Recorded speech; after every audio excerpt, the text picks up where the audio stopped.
off, not just disconnected from other people, but, from yourself.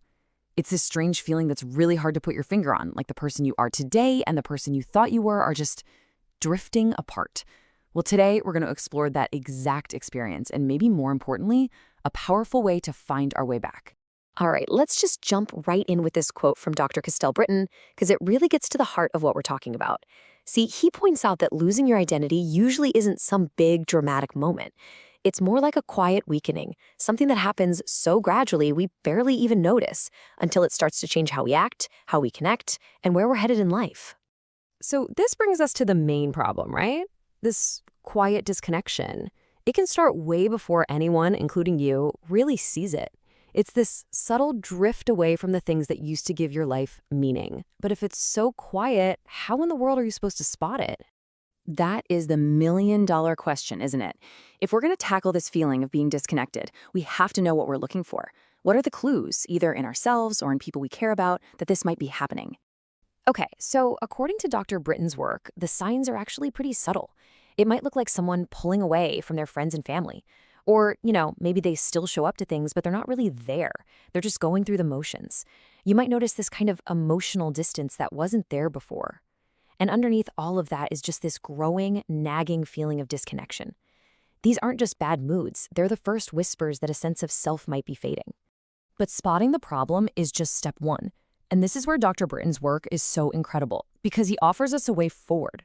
He didn't just identify what was wrong. He actually developed a framework for hope, a real, practical way to start rebuilding what's been lost. And here it is. Identity restoration theory. So what is it? Well, it basically proposes that our sense of self isn't some fixed thing that once it's gone for good. Nope. It can be actively rebuilt. And the building blocks are fascinating. Things like reconnecting with our culture, our sense of place, the story of our own lives, and that deep human need to belong.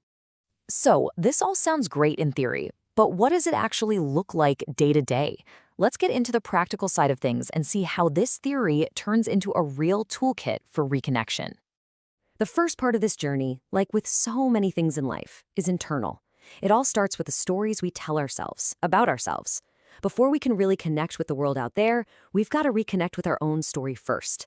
Now, what's really cool is how these two steps work together. First, you rebuild your personal narrative. That means looking at your life not as a bunch of random things that happened, but as a story that actually makes sense. And then, and this is key, you take that new understanding of your story and you express it through meaningful action. You get involved. You contribute, not because you have to, but because it feels like an authentic expression of who you are.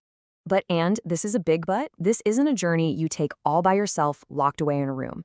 Identity can't be fully restored in a vacuum. It needs to be strengthened and recognized by the world around us. So the next crucial step is to look outward. And this is where our community and our culture become absolutely vital.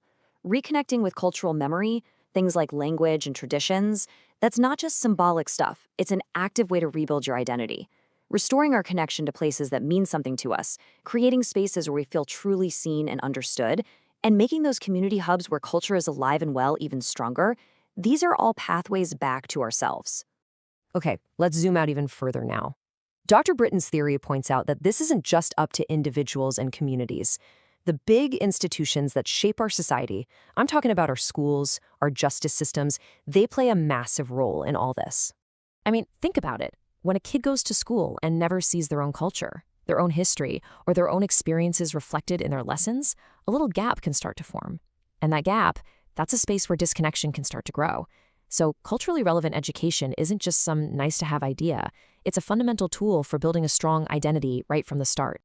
And this slide just illustrates the whole point perfectly when we talk about something like reintegration support for people leaving incarceration.